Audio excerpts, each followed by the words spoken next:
Excerpts from the KyoGyoShinSho. 4. A collection of passages revealing the true practice of the Pure Land Way. Passages 62 to 68. Compiled by Jodo Shinshu, disciple of Shakyamuni. 62. The essentials for attaining birth states.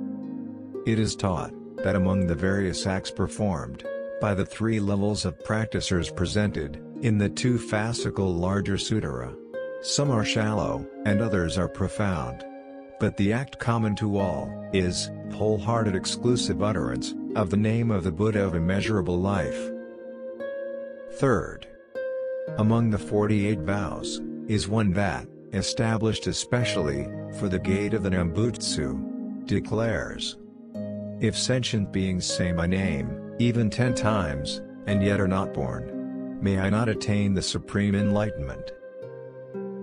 Fourth, the Contemplation Sutra states, for those most heavily burdened with karmic evil, there is no other way. By simply saying the name of Amida, one attains birth in the land of bliss. 63. Further it states, we should refer to the Buddha's 6 kinds of virtue, presented in the Sutra of Contemplation on the Mind Ground. The Buddha is 1. The Supreme, Great Field of Virtues. 2. The Supreme, Great Benefactor. 3. The most honored, among sentient beings without legs, with 2 legs, or, with many legs. 4. The one is extremely rare to encounter, as the blossoming of the Udambara. 5. The only one appearing in all the great, triple thousandfold worlds. 6. The one who has perfectly fulfilled all worldly and supramundane virtues. With these 6 kinds of virtue, Amida constantly benefits all sentient beings. 64. Concerning these 6 kinds of virtue, Master Genshin states, 1. Think on the Buddha's virtue. All who say Namabutsu, even once, have already fulfilled the Buddha way. Hence, I take refuge in and worship the supreme, great field of virtues. 2. Think on the Buddha's virtue. The Buddha's regard for each sentient being, with eyes of compassion, is equal, as though each one was the Buddha's only child. Hence, I take refuge in, and worship, the unsurpassed Mother of Great Compassion. 3. Think on the Buddha's virtue. All the Mahasattvas of the 10 quarters, bow reverently to Amida, the honored one.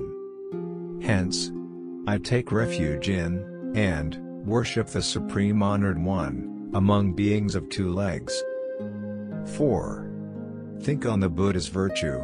Hearing the Buddha's name, even once, is rarer than encountering the Udambara in bloom. Hence, I take refuge in, and worship the one, exceedingly rare to encounter. 5. Think on the Buddha's virtue. 2 honored ones do not appear, at the same time, in the 100 kotas of worlds. Hence, I take refuge in, and worship the great Dharma King, rarely met with. 6. Think on the Buddha's virtue. The ocean of virtues of the Buddha Dharma is one and the same throughout past, present, and future. Hence, I take refuge in, and worship the honored one, who is perfectly fulfilled the myriad virtues. 65.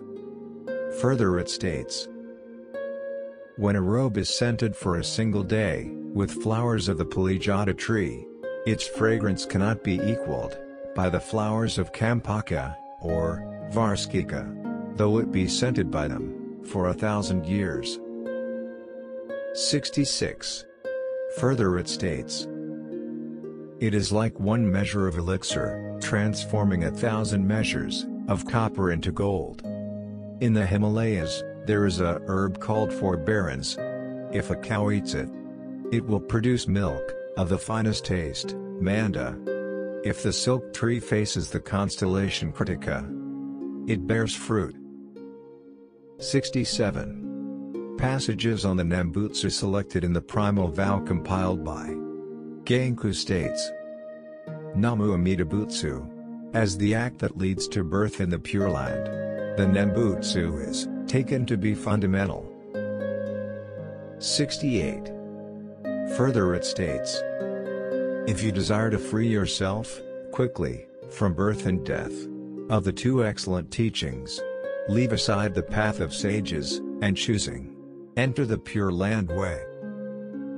If you desire to enter the Pure Land way, of the two methods of practice, right, and sundry, cast aside all sundry practices, and choosing, take the right practice. If you desire to perform the right practice, of the two kinds of acts, true and auxiliary, further put aside the auxiliary, and choosing, solely perform the act of true settlement. The act of true settlement is to say the name of the Buddha. Saying the name unfailingly brings about birth. For this is based on the Buddha's primal vow.